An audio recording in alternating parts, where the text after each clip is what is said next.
नमस्कार दोस्तों, भर्ती टाइम स्टडी के यूट्यूब चैनल पर आप सभी का स्वागत है। आज हम नया टॉपिक पढ़ेंगे, अधिगम।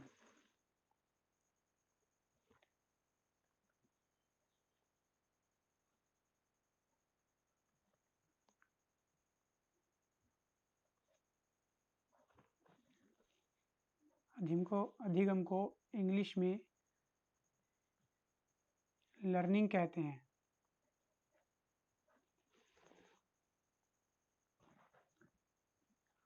लर्निंग यानी अधिगम का अर्थ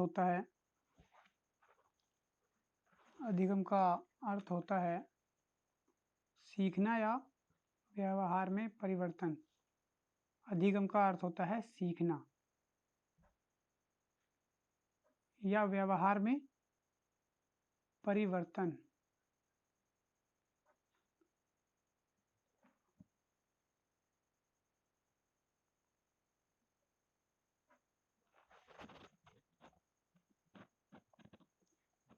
व्यवहार में स्थायी परिवर्तन को ही अधिगम कहा जाता है। व्यवहार में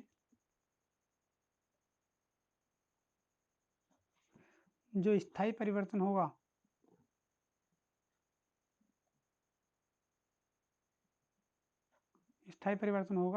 उसे ही अधिगम कहा जाएगा। यानी ऐसा नहीं है कि हमने कोई बात आज सीख ली और कल को भूल गए तो वो स्थायी नहीं है, वो अस्थायी है। तो वो स्थायी परिवर्तन नहीं है, तो इसका मतलब अधिगम नहीं हुआ है।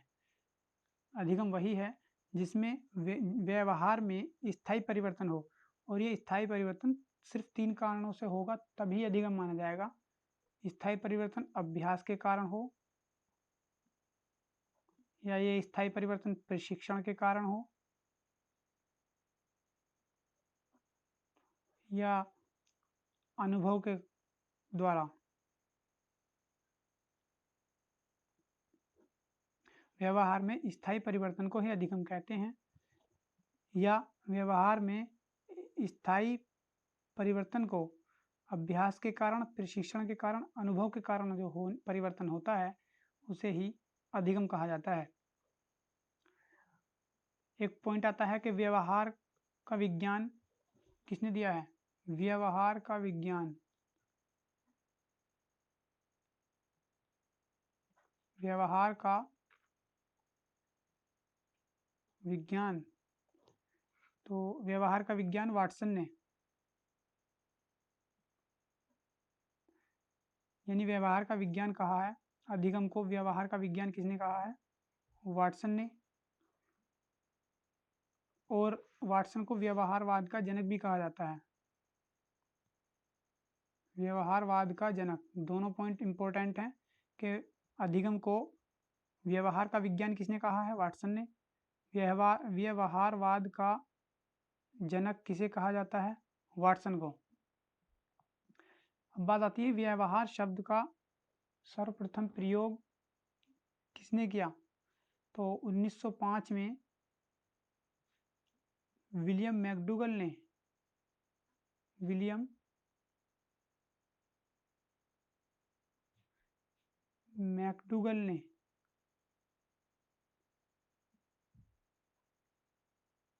अधिगम शब्द का सबसे पहले प्रयोग अपनी बुक में, उन्होंने एक बुक लिखी, उसका नाम था outline of psychology. Outline of psychology. तो दोस्तों, व्यवहार शब्द का सर्वप्रथम प्रयोग 1905 ईस्वी में विलियम मैकडूगल ने अपनी बुक आउटलाइन ऑफ साइकोलॉजी में किया। व्यवहार शब्द का सर्वप्रथम प्रयोग अपनी बुक आउटलाइन ऑफ साइकोलॉजी में किया। व्यवहार शब्द का सर्वप्रथम प्रयोग किसने किया? मैकडूगल ने। कब किया? 1905 में अपनी बुक आउटलाइन ऑफ साइकोलॉजी में। यानी मनोविज्ञान की अवधारणा। इसका अर्थ है हिंदी में आउटलाइन ऑफ साइकोलॉजी का मनोविज्ञान की अवधारणा।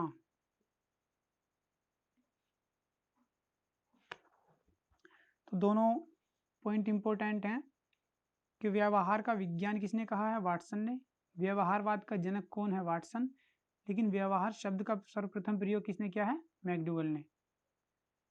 और व्यवहार में अभ्यास के कारण, प्रशिक्षण के कारण और अनुभव के कारण होने वाले स्थायी परिवर्तन को अधिगम कहा जाता है। अगर इन तीनों के कारण कोई परिवर्तन होगा तो वही अधिगम कहलाएगा, अन्यथा अधिगम नहीं कहलाएगा। अब व्यवहार में कारण और भी कई तरीके से हो सकता है, ये नोट लिखेंगे। जैसे व्यवहार में परिवर्तन तो और भी कई तरीके से हो सकता है। व्यवहार में परिवर्तन परिपक्वता के कारण हो सकता है,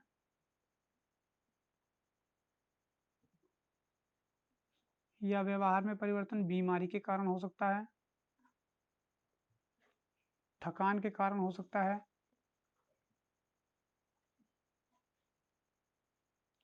संवेगात्मक विकास,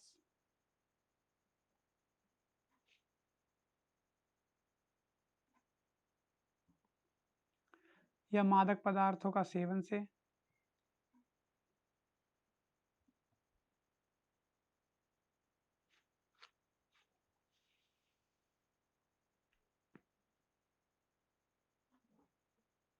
और मूल प्रवृत्ति के कारण, मूल प्रवृत्ति के कारण व्यवहार में परिवर्तन हो सकता है। यानी अगर हम किसी चीज़ का लगातार अभ्यास करते रहें तो हमारे व्यवहार में परिवर्तन हो सकता है। हमें कोई प्रशिक्षण दिया जाए, हम कोई प्रशिक्षण प्राप्त करें तो हमारे व्यवहार में परिवर्तन हो जाएगा, या अनुभव के द्वारा भी हमें किसी बात का अनुभव हो तो भी हमारे व्यवहार में परिवर्तन हो जाएगा। लेकिन व्यवहार में परिवर्तन परिपक्वता के कारण भी होता है। यानी पहले हम अनमैच्योर थे, हमारी एज कम थी तो हम इतनी जानकारी नहीं रखते थे, लेकिन जैसे ही हमारी परिपक्वता यानी हमारी एज बढ़ती जा रही है, हम परिपक्व होते जा रहे हैं, तो व्यवहार में कुछ ना कुछ परिवर्तन हो रहा है। ये बीमारी, एक बच्चा पढ़ने में बहुत तेज है और उसको अचानक बीमारी लग जाती है तो उसकी पढ़ाई में डिस्टर्ब हो जाता है, तो बीमारी यानी बीमारी से भी उसके व्यवहार में परिवर्तन हो जाता है। थकान, यानी हम कितने ही पढ़ने की इच्छा करें, डेली 4-4 घंटे पढ़ें, लेकिन जब हमारे शरीर में थकान होगी तो हम पढ़ नहीं पाएंगे।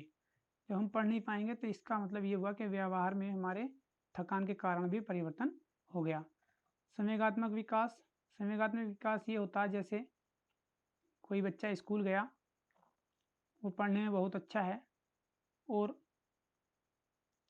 उसकी किसी टीचर ने पिटाई कर दी और बच्चे को ऐसा लगा कि उसकी बिना वजह पिटाई हुई है, तो उसको क्रोध आ जाएगा, यानी गुस्सा आ जाएगा। उसके संवेग संवेग तो संवेगों का जो विकास है उससे भी हमारे व्यवहार में परिवर्तन होता है। मादक पदार्थों का सेवन करने से भी हमारे व्यवहार में परिवर्तन हो जाता है। यानी मादक पदार्थों का सेवन करेंगे तो हमारी बॉडी पहले की तरह काम नहीं करेगी, तो इससे भी व्यवहार में परिवर्तन हो जाता है। हम पहले की तरह लगातार मेहनत नहीं कर सकते, बॉडी में कमज़ोरी आ जाएगी, इसलिए व्यवहार में परिवर्तन हो जाएगा। मूल प्रवृत्ति के कारण भी हमारे व्यवहार में परिवर्तन हो जाता है। यानी मूल प्रवृत्ति, हमारी प्रवृत्ति पहले से ये है कि हमारी मैथ पढ़ने में रुचि नहीं है।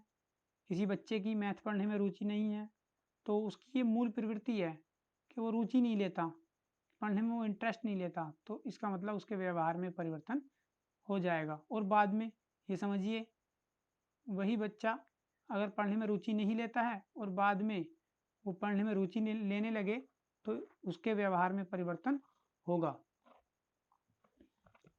इसके बाद हमारी परिभाषाएं आती हैं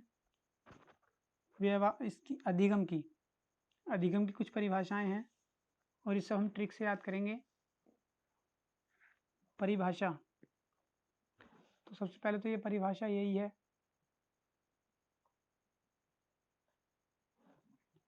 व्यक्ति के व्यवहार में व्यक्ति के व्यवहार में अभ्यास, प्रशिक्षण, अनुभव के कारण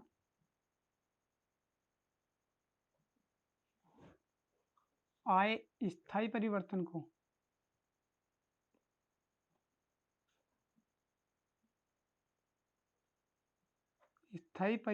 को अधिगम कहते हैं। अधिगम कहते हैं। जो मैंने अभी बताया वही है। परिभाषा के व्यक्ति के व्यवहार में अभ्यास, प्रशिक्षण और अनुभव के कारण आए स्थायी परिवर्तन को अधिगम कहते हैं। क्रो एंड क्रो है,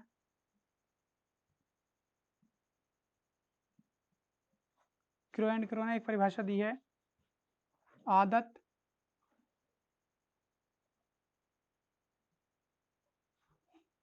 अभिवृत्ति,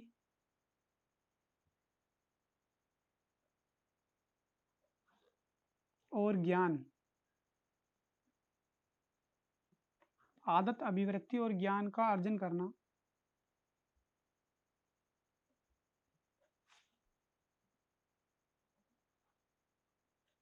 आदत, अभिवृत्ति और ज्ञान का अर्जन करना अधिगम कहलाता है।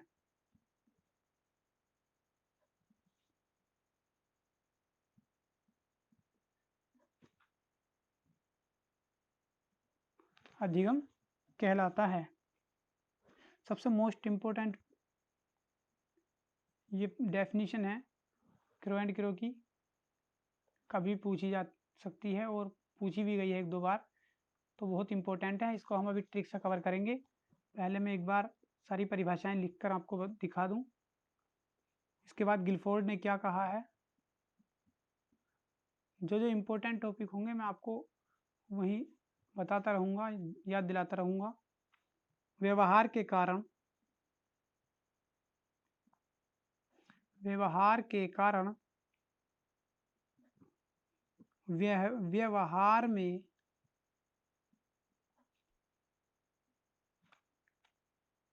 व्यवहार के कारण व्यवहार में आया कोई भी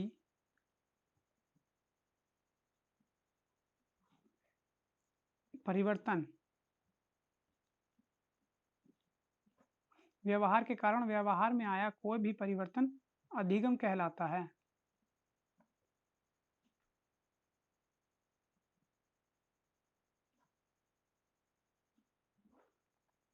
गिलफोर्ड के बाद विलियम वुडवर्थ,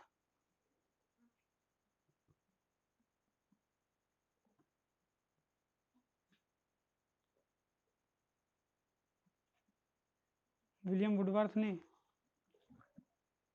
कहा है अधिगम के बारे में कि अधिगम विकास की एक प्रक्रिया है। इनकी पहली डेफिनेशन ये है, अधिगम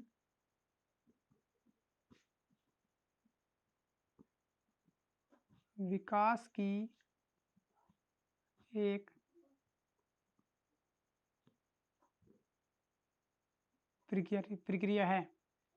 और इन्होंने दूसरी डेफिनेशन भी दी है कि नवीन ज्ञान एवं नवीन प्रतिक्रियाओं का अर्जन अधिगम कहलाता है। नवीन ज्ञान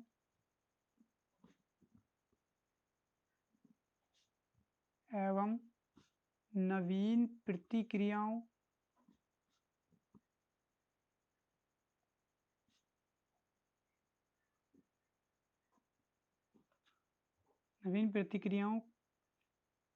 का अर्जन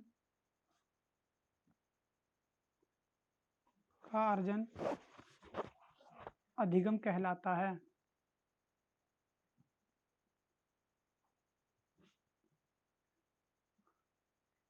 अधिगम कहलाता है।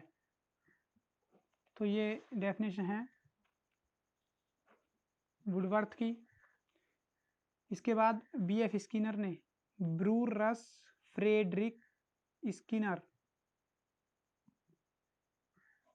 B.F. स्किनर ने क्या कहा है,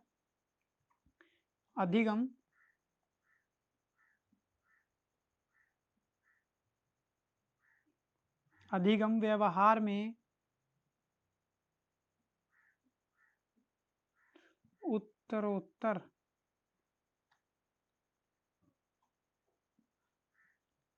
अनुकूलन की प्रक्रिया है।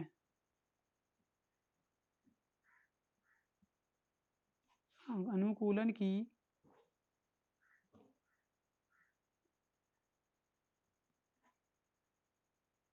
प्रक्रिया है। तो ये डेफिनेशन है कुछ मनोवैज्ञानिकों की। इनको अब हम ही ट्रिक से कवर करेंगे। मैं इनकी ट्रिक आपको बता, अब हम देखेंगे क्रो एंड क्रो की परिभाषा हम किस तरह से याद करेंगे। अगर हम इस ट्रिक से याद ना करें तो हम भूल जाते हैं, वहाँ कन्फ्यूज हो जाते हैं। तो इसके अंदर अंडरलाइन करेंगे आदत, अभिवृत्ति और ज्ञान, और इसके अंदर ये क्रो मीन कोआ। कोआ बड़ा चालाक होता है। उसकी आदत ये होती है कि वो हाथ में से रोटी छीन के ले जाता है। अभिवृत्ति यानी बड़ा चालाक होता है, बहुत चालाक होता है। और उसे एक ज्ञान होता है, ये ज्ञान होता है कि किस टाइम रोटी छीननी है, किस टाइम रोटी उठानी है, यानी किस टाइम मेरा मौका लगेगा, किस टाइम ये मेरी तरफ नहीं देखेगा। तो अगर हम रोटी खा रहे हैं तो उसकी तो ये आदत है कि रोटी छीनेगा। वो चालाक, अभिवृत्ति उसमें चालाकी बहुत है, और ज्ञान है उसको कि मैं किस वक्त मुझे रोटी छीननी है। तो क्रो से ये तीनों शब्द हम रिलेट कर सकते हैं। इसके बाद गिलफोर्ड में व्यवहार शब्द को हम लेंगे, इसमें गिलफोर्ड को लेंगे। गिल माने गीला, फोर्ड ट्रैक्टर है। जब ट्रैक्टर गिलफोर्ड यानी फोर्ड ट्रैक्टर हमने किसी का गीला कर दिया, जैसा हम व्यवहार करेंगे वैसा ही व्यवहार वो करेगा। तो वो भी हमारा कुछ ना कुछ ट्रैक्टर वगैरह गीला कर देगा, पानी डाल देगा, और हम सुखाना चाह रहे हैं उसको। लेकिन किसी ने अगर हमारा गिलफोर्ड यानी फोर्ड ट्रैक्टर गीला कर दिया, तो व्यवहार जैसा उसने किया हम भी उसके साथ वैसा ही व्यवहार करेंगे। तो व्यवहार के कारण व्यवहार हम करेंगे, ये ध्यान रखना। व्यवहार के कारण व्यवहार हम कब करेंगे, जब कोई हमारा गिलफोर्ड यानी फोर्ड ट्रैक्टर को गीला कर देगा। अब विलियम वुडवर्थ ने, तो वुड माने होता है लकड़ी, और बर्थ मीन होता है जन्म। तो वुड माने लकड़ी, तो लकड़ी क्या है, विकास। लकड़ी का विकास होता है। हमने पहले छोटा पौधा लगाया, लेकिन 5 साल बाद देखा तो वो बड़ा हो गया, कि भी ये बड़ा कैसे हो गया, हमने तो छोटा सा लगाया था। तो उसका विकास हो गया, वुड लकड़ी का विकास हो गया, इससे ध्यान रखेंगे। और दूसरा है नवीन ज्ञान, नवीन प्रतिक्रियाएं। यानी जब वुड माने लकड़ी, बर्थ जन्म हुआ, जब लकड़ी का जन्म हुआ तो बर्थ तो नए, बर्थ से मतलब है नए से। जो किसी का बर्थ होगा तो हर चीज़ हमारे लिए नई होगी। तो किसी चीज़ का बर्थ हुआ तो वो तो नया ही है हमारे लिए, चाहे वो लकड़ी हो या कोई भी चीज़ हो, कोई शिशु हो। किसी का जन्म होगा तो बर्थ होगा तो वो नवीन है। तो इससे भी याद रख सकते हैं कि बर्थ होगा तो नवीन होगा। और बर्थ होगा वुड का, तो यानी कि लकड़ी का बर्थ होगा, यानी हमें कहीं से लकड़ी मिलेगी। तो हमने इसका मतलब कहीं पहले पेड़ लगाया होगा, उससे फिर बाद में हमें 10-20 साल बाद लकड़ी प्राप्त हुई होगी। तो नवीन ज्ञान यानी हमें इस बात का ज्ञान हो जाएगा कि लकड़ी 10-20 साल में प्राप्त होती है, या इस पौधे को लगाने से हमें इतने रुपए की लकड़ी मिल जाएगी। तो ये हमें नया ज्ञान मिलेगा, और नवीन ही हम प्रतिक्रियाएं इसके बारे में करेंगे। ठीक है, ये रिलेट हो गया, आप इसको याद रख सकते हैं, बहुत आसान ट्रिक है। बी एफ स्किनर में लेंगे हम नर। नर यानी कोई आदमी है। जब कोई आदमी है तो अधिगम में व्यवहार में उत्तरोत्तर में उत्तर के बाद उत्तर देना, उत्तर और उत्तर दोनों से मिलकर बना है ये उत्तरोत्तर। यानी कोई नर है तो उसके व्यवहार कैसा होता, वो उत्तर पे उत्तर दिया जाता है। वो बात मानता ही नहीं है, किसी की सुनता नहीं है, वो उत्तर पे उत्तर दिया जाएगा कि ये ऐसा नहीं था, ऐसा था, ऐसा नहीं था, ऐसा था। तो जो नर होता है वो किसी की बात नहीं मानता है, उत्तर पे उत्तर दिया जाता है। इसके बाद हमारी 2 परिभाषाएं और हैं, इनको भी हम देखेंगे। इसके बाद मनोवैज्ञानिक है आईजेंक।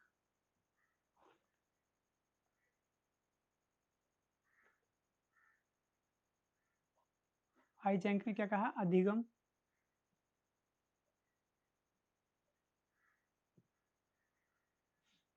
स्थायी परिवर्तन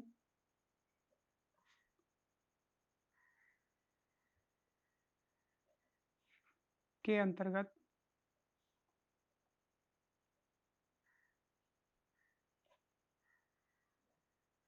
सीखने की प्रक्रिया है।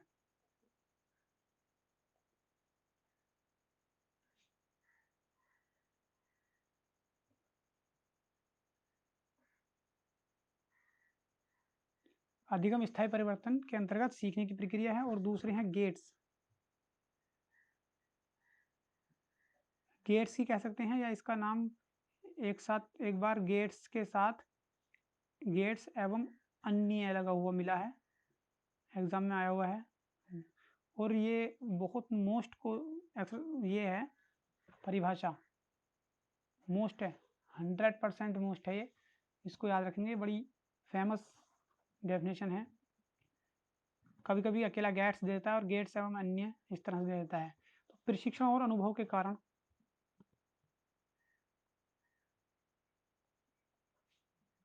प्रशिक्षण और अनुभव के कारण व्यवहार में आया परिवर्तन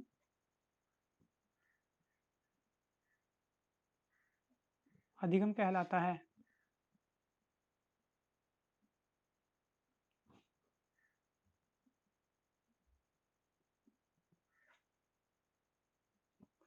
प्रशिक्षण और अनुभव के कारण व्यवहार में आया परिवर्तन ही अधिगम कहलाता है। अब हम इनकी ट्रिक देखेंगे दोनों की। इनकी ट्रिक है, यहाँ हम आई जैंक में जैंक आई मतलब आई कौन सी क्या चीज आई? इंक। जैंक को इंक से कर लो रिलेट। अब ये पेन है, तो पेन में जो इंक होती है तो ये परमानेंट होती है। पेंसिल तो एक बार को लिख के हम इरेज कर सकते हैं, लेकिन इसका इरेज नहीं होता। तो यह कहना मतलब ये है यहाँ कि आई है इंक, यानी इंक जो हम लाए हैं वो स्थायी परिवर्तन के लिए लाए हैं। अब मैंने इस पेज वाइट पेपर पर इस पेन से लिख दिया तो इसमें स्थायी परिवर्तन हो गया। ये अब इस इरेज नहीं कर सकते हम। तो स्थायी परिवर्तन करने के लिए क्या हम करते हैं? इंक लाते हैं। तो आई इंक, अदरवाइज हम पेंसिल से भी लिख सकते थे, लेकिन हमें इसको स्थायी परिवर्तन करना है, तो इसलिए आई इंक, यानी हम इंक जो लाए हैं स्थायी परिवर्तन के लिए लाए हैं। चलो नेक्स्ट देखिए, ये बड़ी इंपॉर्टेंट डेफिनेशन है गेट्स। तो गेट्स प्रशिक्षण और अनुभव, प्रशिक्षण और अनुभव। तो यानी अगर हम कहीं जाते हैं प्रशिक्षण के लिए, कहीं जाते हैं, तो सबसे पहले ऐसा तो है नहीं हम उड़कर या कहीं से कूद कर चले जाएंगे, दीवार कूद कर चले जाएंगे। कहीं भी जाते हैं प्रशिक्षण के लिए तो हम सबसे पहले गेट पर पहुंचते हैं। सबसे पहले कहाँ पहुंचते हैं? गेट पर। तो गेट पर पहुंचेंगे प्रशिक्षण के लिए। और क्या है, जैसे हम गेट पर पहुंचेंगे और हम बार बार प्रशिक्षण लेंगे, वहाँ पहुंच जाएंगे, कई बार पहुंच जाएंगे, तो हमें ये अनुभव हो जाएगा कि गेट का लॉक क्या है, और गेट का मतलब किधर से खुलेगा, कौन सी खिड़की खुलेगी। तो गेट के बारे में हमें सारी जानकारी कहाँ हो जाएगी? प्रशिक्षण के दौरान हमें अनुभव के कारण हो जाएगी। प्रशिक्षण के कारण और अनुभव के कारण गेट की हमें जानकारी हो जाएगी। गेट यानी दरवाज़ा, तो इसकी हमें जानकारी हो जाएगी। आई होप आपको ये डेफिनेशन समझ में आई होगी और वीडियो अच्छी भी लगी होगी। आप सभी से रिक्वेस्ट है कि वीडियो को ईमानदारी के साथ अगर कुछ नया मिला हो तो लाइक करें, शेयर करें, सब्सक्राइब करें, और हमारे चैनल भर्ती टाइम स्टडी को अभी सब्सक्राइब कर लें। हम ऐसे ही टॉपिक वाइज क्लास वाइज आपके लिए वीडियो लाते रहेंगे। Thank you.